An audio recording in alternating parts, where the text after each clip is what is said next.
नमस्कार, news one India में आपका स्वागत है। आपके साथ मैं धर्मराज सिंह। कोरोना की दूसरी लहर को कंट्रोल करने में महाराष्ट्र अच्छी तरीके से कामयाब हो रहा है। कोरोना से ठीक होने वालों की संख्या नए संक्रमितों से दोगुनी के करीब हो रही है।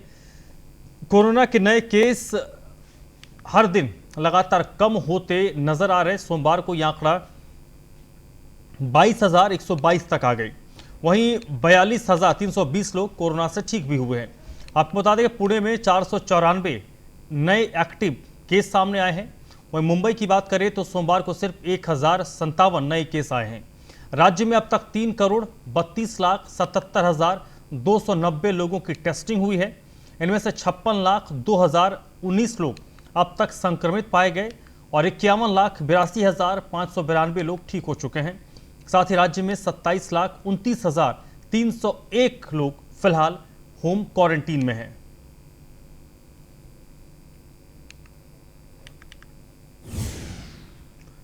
प्रवर्तन निदेशालय ने महाराष्ट्र के पूर्व गृह मंत्री अनिल देशमुख के खिलाफ मुंबई में कथित मनी लॉन्ड्रिंग के मामले में नागपुर में कुछ जगहों पर छापेमारी की है।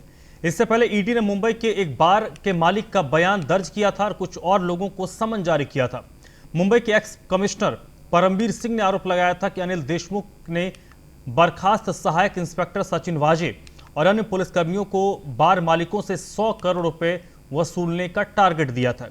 इससे पहले ईडी ने जयश्री पाटिल नाम की याचिकाकर्ता का बयान भी दर्ज किया था और न्यायाधीश के सामने पेश किया। इसी सिलसिले में ईडी अब ज्यादा सतर्क हो गई है और नागपुर में संदिग्ध जगहों की तलाशी हो रही है।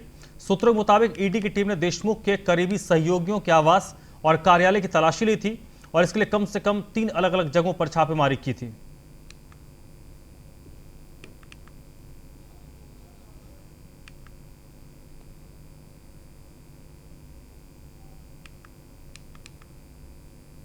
में सेकेंड फेज का सफलतापूर्वक मुकाबला करते हुए थर्ड वेव के बारे में भी जो एक आशंका व्यक्त की गई है, उसकी तैयारी युद्ध स्तर पर राज्य सरकार ने प्रारंभ किया है। हर मेडिकल कॉलेज में 100 बेड्स का पीकू के निर्माण की कार्रवाई। इसके अलावा जितने भी पीएससी से जितने भी अन्य जनपद हैं, उसमें जो डिस्ट्रिक्ट हॉस्पिटल है, वहां 25 से 30 बेड्स का पीकू के निर्माण की कार्रवाई के लिए एक अभियान पूरे प्रदेश के अंदर चल रहा है। इंसेफ्लाइटिस की तर्ज पर जो मॉडल हम लोगों ने यहां पर अपनाया था, जिसका परिणाम विगत 3 वर्षों के अंदर गोरखपुर और पूर्वी उत्तर प्रदेश के लोगों ने देखा है।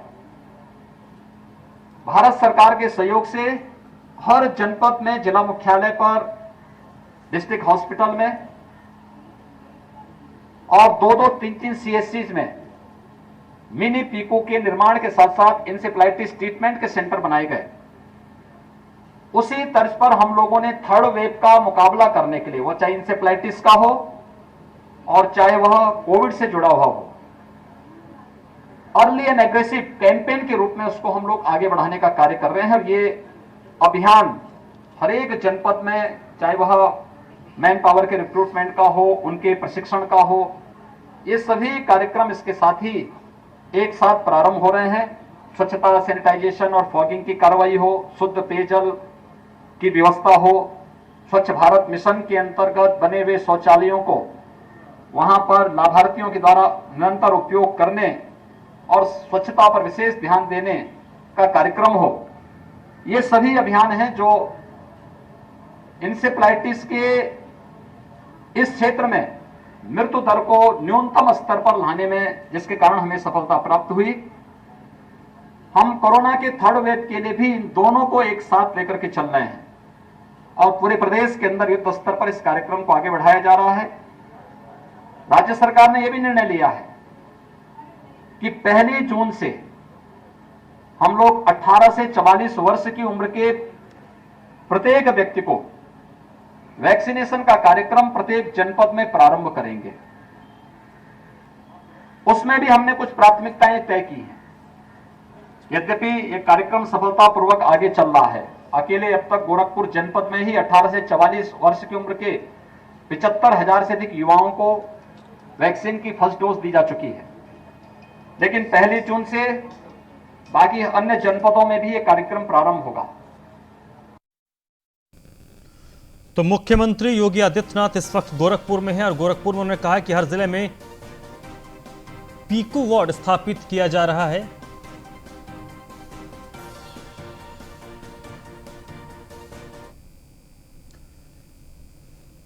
चलिए बढ़ते आगे और रुख करते महाराष्ट्र की खबरों की ओर। सांसद इम्तियाज जलील ने सरकार पर कुछ सवाल उठाते पूछा है कि सरकार ने कितने ऑटो रिक्शा वालों को 1500 रुपए दिए हैं। इसका जवाब उन्होंने सरकार को देना चाहिए। लॉकडाउन और कर्फ्यू के कारण राजीव नगर स्लम एरिया और रेलवे स्टेशन परिसर में आत्महत्या करने वाले 27 साल के युवक भीमराव राजू साबले के घर का दौरा करने के बाद सांसद ने यह बयान दिया है।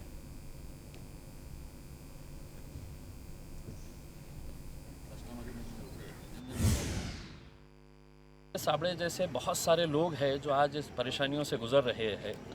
सरकार ने तो ये कहा है कि हम आपको रिक्शे वालों को 1500 रुपये देंगे, लेकिन अभी तक कितने रिक्शे वालों के पास ये 1500 रुपये आए, ये सरकार ने ही जवाब देना चाहिए। दूसरा ये है कि अगर पूरी तरह से अगर लॉकडाउन है, लोग सड़कों के ऊपर नहीं है, तो ऑटो रिक्शा अगर बाहर निकल भी रहे हैं तो उनको गिराक नहीं मिल रहे हैं। दिन भर बैठने के बाद 2-2, 3-3 मुश्किल से गिराक मिलते हैं, उससे अपना पेट भरेंगे या इंस्टॉलमेंट भरेंगे। तो हमारी मुख्यमंत्री उद्धव ठाकरे साहब से और प्रधानमंत्री साहब से विनती है कि टीवी के ऊपर आते वक्त इन गरीबों के बारे में भी फिक्र करें, क्योंकि ऐसे नौजवान लड़कों की अगर मौत हो रही है, वो अपनी जान दे रहे हैं, तो इसके लिए कोई ना कोई तो जिम्मेदार है और ये जिम्मेदारी सीधा सरकार के ऊपर जाती है। हिंगोली जिला अस्पताल के कोरोना सेंटर में कोरोना मरीजों के पास रुके 40 परिजनों पर पुलिस ने कार्रवाई की है। जिलाधिकारी रुचेश जयवंशी के बार बार समझाने पर भी मरीज के परिजन कोविड सेंटर में रुकने से बाज नहीं आ रहे थे। जिलाधिकारी की कोरोना सेंटर में विजिट के दौरान परिजन देखे गए, जिसके बाद सभी पर पुलिस ने मामला दर्ज करने के आदेश दिए। इसमें 19 महिला और 21 युवक शामिल हैं।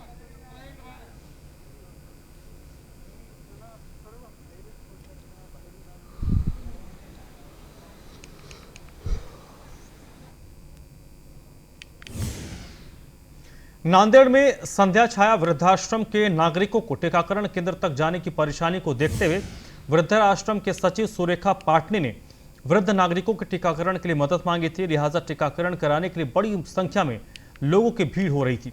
साथ ही वैक्सीन की स्टॉक में भी कमी देखने को मिल रही है।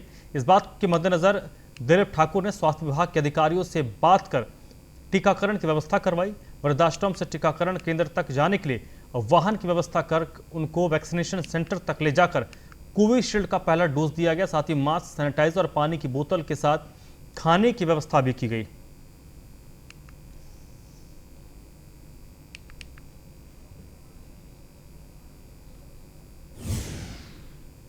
कोरोना मरीजों का इलाज कर रहे निजी अस्पतालों की ओर से लिए जा रहे पैसे पर नजर और नियंत्रण रखने के लिए तहसील प्रशासन ने 6 लेखा अधिकारियों की नियुक्ति के आदेश जारी किए हैं। ये जानकारी तहसीलदार राहुल गायकवाड़ की ओर से जारी की गई है। वैजापुर के 6 निजी कोरोना अस्पतालों में इलाज करा रहे मरीजों के इलाज के दौरान सरकार की ओर से तय किए गए पैसों से ज्यादा पैसे लेने पर जांच के आदेश जारी किए गए हैं। इसके तहत जांच के बाद उप विभागीय कार्यालय के तहसीलदार महाजन को रिपोर्ट सौंपी जानी है। तालुका में जितने भी प्राइवेट हॉस्पिटल्स है, कोरोना की स्थिति देखते हुए प्राइवेट हॉस्पिटल में जो भी पेशेंट इलाज करा रहे हैं, उनसे जो भी डॉक्टर लोग हैं वो ठीक तरीके से शासन ने जितने आदेश दिए हैं उस आदेश के मुताबिक बिलिंग कर रहे या नहीं कर रहे, इसकी जांच पड़ताल करने के लिए हमने माननीय जिलाधिकारी साहब के आदेश के निर्देश पर वैजापुर तालुका में महाराष्ट्र से दूसरी लहर अब कम होती जा रही है। रविवार को 26,672 नए मामले आए, तो वहीं 29,177 लोग ठीक होकर घर लौटे हैं। आपको बता दें, कोल्हापुर जिले में कोरोना मरीजों की बढ़ती संख्या को कम करने के लिए जिला प्रशासन और पुलिस ने सख्त कार्रवाई शुरू की है। जिले में कोरोना मरीजों की संख्या दिन प्रतिदिन बढ़ती जा रही है। लोग बेवजह सड़क पर घूमते नजर आ रहे हैं। इसके खिलाफ पुलिस ने कार्रवाई करती हुई अब नजर आ रही है।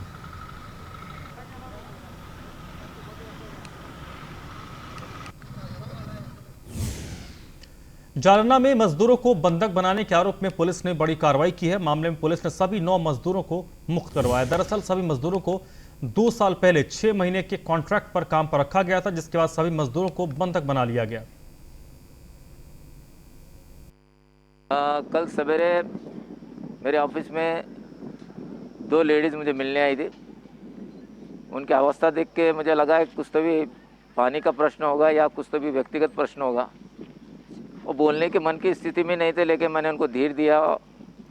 फिर उन्होंने बताया कि हम लोग टेम्बुरनी इस गांव से भाग के आए और हमको 3 साल से वहाँ कोंड के रखे गया है। हमको उस तोड़ी कामगार बोल के यहाँ से लेके गया और हमको कोंड के रखा। हम 2 लोग भाग के हमारे और 9 साथी वहाँ आए। आप उनको छुड़ाने की कोशिश करिए। मैंने उसी वक्त जालना शहर के कर्तव्याध्यक्ष एसपी सम्मान्य देशमुख जी से बात किया। उन्होंने कहा उनका तकरार देने लगाइए। मैंने तकरार कर दी। किसानों की अलग अलग मांगों को लेकर बीजेपी की ओर से रास्ता रोको आंदोलन किया गया, जिसमें भंडारा गोंदिया सांसद सुनील मेंढे, पूर्व विधायक चरण वाघमारे सहित 100 कार्यकर्ताओं को पुलिस ने हिरासत में लिया। लॉकडाउन के कारण धान उत्पादक में किसानों को काफी दिक्कत आ रही है। इसी संदर्भ में रास्ता रोको आंदोलन पर सांसद सुनील मेंढे और पूर्व विधायक चरण वाघमारे को हिरासत में लिया गया है। आपको बता दें कि 1 मई से 30 जून तक ऑनलाइन रजिस्ट्रेशन किया जाए, साथ ही खरीफ फसल के बोनस जल्द से जल्द किसानों को दिए जाएं। वही काफी समय तक आंदोलन करने पर जिले में चक्का जाम रहा।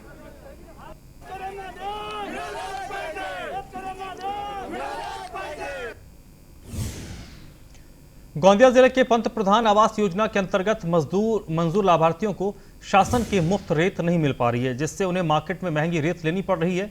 इसको लेकर तिरोड़ा सरपंच संगठन के अध्यक्ष नितेश खोबरागढ़े ने जिलाधिकारी को ज्ञापन सौंपा है।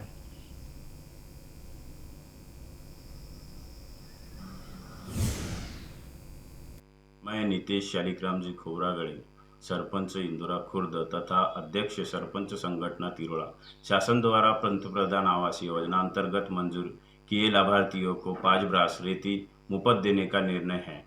इस हेतु जिला अधिकारी महोदय ने जिले में मुकर्रर किए गए रेती घाटों से कई लाभार्थियों को रेती लाने में असुविधाएं होती है तथा भाड़ा ज़्यादा लगता है। हमको शासन के तरफ से जो आवारा मिला है, उसमें से जो रेती घाट वो अपने को रेती मिलने वाली थी, वो हमको यहाँ से लाम होने के कारण से वो 3,500 वो पैसा हमको लगते था किराए से। अभी वो हमको गांव में से 3,500 के भाव से हमने लिए रेती। अब हमारा जो अभी जो शासन के तरफ से वो रेती हमको अभी पैसा जब तक के हमारे पास में था, वो अभी हमारे पास में पैसे ख़त्म हुआ, इसलिए हमको अभी अपना काम बंद रखे। हमको कोरोना की दूसरी लहर में जिन परिजनों ने मृतक का अंतिम संस्कार करने से इनकार किया था, उन मृतकों का अंतिम संस्कार नगरपालिका कर्मचारियों की तरफ से किया गया। ऐसे 10 नगरपालिका कर्मचारियों का नगर अध्यक्ष बाबा राव बांगर ने 5,000 रुपये देकर सम्मानित किया। मौके पर कोरोना काल में अहम भूमिका निभाने वाले कर्मचारियों को भी सम्मानित किया गया।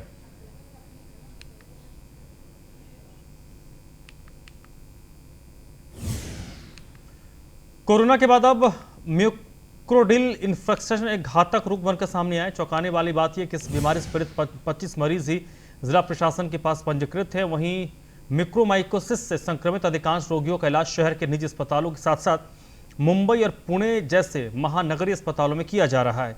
इसलिए इन रोगियों के आंकड़े प्रशासन के पास फिलहाल मौजूद नहीं है। कलेक्टर अभिजीत राउत ने कहा है कि जिले में बीमारी के प्रसार की सीमा का अनुमान लगाना मुश्किल है। इनमें से दुर्भाग्य से 6 मरीजों की मौत हो चुकी है और मरने वाले मरीजों में 2 मरीजों का कोरोना से इलाज चल रहा था। वहीं इनमें से 4 पोस्ट कोविड मरीज थे।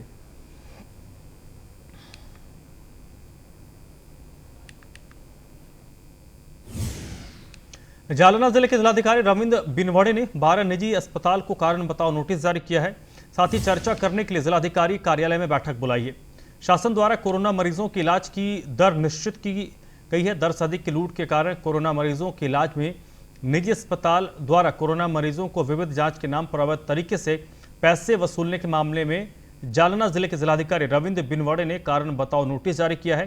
वहीं 12 निजी अस्पताल के इंचार्ज जिलाधिकारी कार्यालय में बैठक में चर्चा करने के लिए शामिल हुए। जिस दौरान निजी अस्पताल का कहना है कि वो 291 कोरोना संक्रमण मरीजों के इलाज के कारण 17 लाख की रकम को वापस लौटा देंगे। जालना जिले के जिलाधिकारी रविंद्र बिनवाड़े ने कार्रवाई को 7 दिन में पूरा करने को कहा है।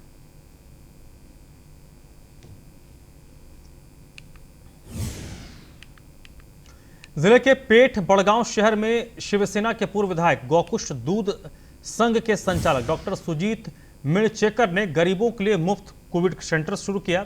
जिले में कोरोना मरीजों की बढ़ती संख्या को देखते हुए मृत्यु दर रेट में लगातार बढ़ता जा रहा है। इस बढ़ती संख्या को नियंत्रित करने के लिए शिवसेना के पूर्व विधायक डॉक्टर मिणचेकर ने कोविड सेंटर शुरू किया। सेंटर का उद्घाटन आरोग्य राज्य मंत्री राजेंद्र पाटिल ने किया। इस दौरान पूर्व मंत्री, तहसीलदार और आरोग्य अधिकारी भी मौजूद थे।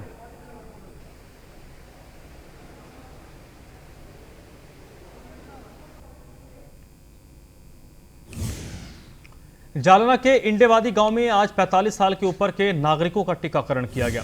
जिला परिषद के आरोग्य विभाग और इंडेवाड़ी ग्राम संसद की ओर से यह आयोजन किया गया था। कोरोना टीकाकरण के लिए इंडेवादी ग्राम संसद ने बड़े स्तर पर जन जागृति की, जिसका परिणाम यह अब देखने को मिल रहा है। टीकाकरण का मुख्य कारण यही था कि कोई भी नागरिक कोरोना से प्रभावित ना हो और कोविड की चपेट में ना आए। 45 के ऊपर के जो जितने भी लोग हैं वो लोगों को हम टीकाकरण करने के लिए हमारी ग्राम पंचायत परिश्रम ले रही है और हमारा गांव ये कोरोना मुक्त करने की हमने एक कसम खाई है कि गांव में यहाँ से आगे कोई भी पॉजिटिव ना निकले, इसलिए वो खबरदारी के तौर पर जिला परिषद आरोग्य विभाग की तरफ से, ग्राम पंचायत की तरफ से यहाँ पे टीकाकरण हो रहा है और टीकाकरण होने के बावजूद उनकी जो प्रतिकार शक्ति है वो बढ़ जाती है और बढ़ जाने के बाद उनको लागन होने की संभावना बहुत कम होती है। केंद्र सरकार की ओर से गैस और ईंधन की कीमतों में भारी वृद्धि के खिलाफ रायगढ़ जिले में विभिन्न स्थानों पर राष्ट्रवादी की ओर से केंद्र सरकार का विरोध किया गया। पाली में सुधागढ़ एनसीपी की ओर से एनसीपी की महिला जिलाध्यक्ष गीता ताई पालरेचा के नेतृत्व में विरोध किया गया और तहसीलदार दिलीप रायगनवर को ज्ञापन सौंपा गया।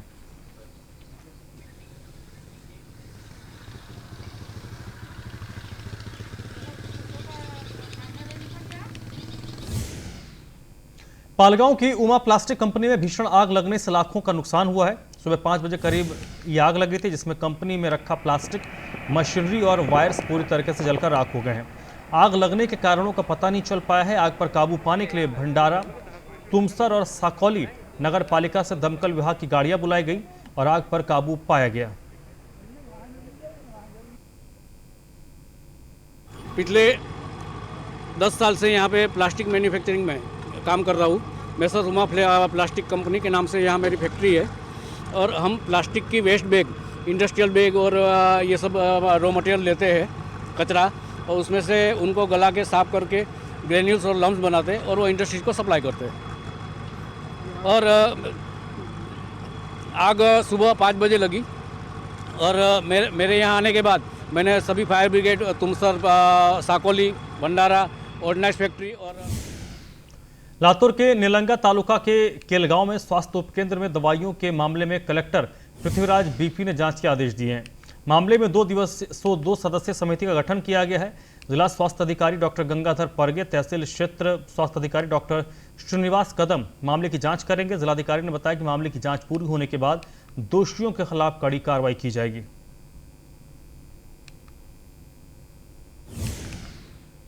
रायगढ़ जिले में कोरोना मरीजों की बढ़ती संख्या के साथ साथ मृत्यु दर भी बढ़ता जा रहा है। स्वास्थ्य विभाग ने कोरोना संक्रमण को रोकने के लिए स्वास्थ्य व्यवस्था स्थापित की है। इसका प्रशिक्षण डॉक्टर एजाज बिरदार, तालुका चिकित्साधिकारी महाड़ की उपस्थिति में किया गया। आपको बता दें कि महाड़ तालुका से लेकर जिले में बड़ी संख्या में कोरोना रोगी पाए जाते हैं। तालुका में कोरोना के प्रसार को रोकने के लिए महाड़ तालुका चिकित्सा अधिकारी डॉक्टर एजाज बिरदार के मार्गदर्शन में महाड़ तालुका के सभी आशा कार्यकर्ताओं को कोरोना के लिए परीक्षण के लिए प्रशिक्षित किया गया था। बिरवाड़ी के प्राथमिक स्वास्थ्य केंद्र में एंटीजन, प्रत्येक गांव में आशा कार्यकर्ता अपने गांव में एक सर्वेक्षण करेंगे और यदि ग्रामीणों में कोई कोरोना जैसा रोगी पाएगा तो उसी स्थान पर एंटीजन की जांच होगी और स्वास्थ्य प्रणाली को सूचित किया जाएगा। तालुका चिकित्साधिकारी एजाज बिरदर ने कहा है कि मरीजों की संख्या में वृद्धि को रोक दिया जाए क्योंकि उन्हें कोविड सेंटर भेजा जाएगा।